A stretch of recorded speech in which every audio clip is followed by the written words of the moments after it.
గురువుగారు, మీరు చెప్పినట్టే అమ్మవారి దర్శనం చేసేసుకున్నాను.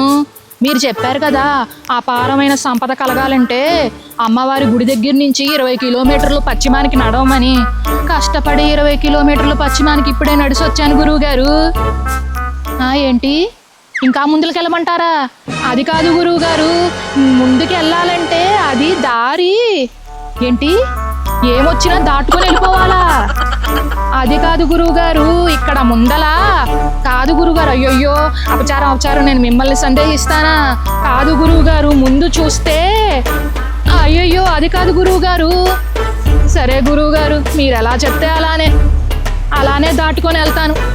ఉంటానో పోతాను. అలాగే గురువుగారు. ఉంటానండి.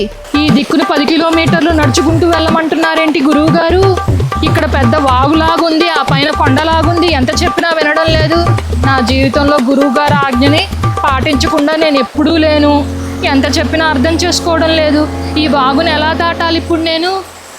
అపారమైన సంపద కలగాలంటే ఈ వాగును దాటి ఆ కొండకి అవతలకి దిగాలేమో.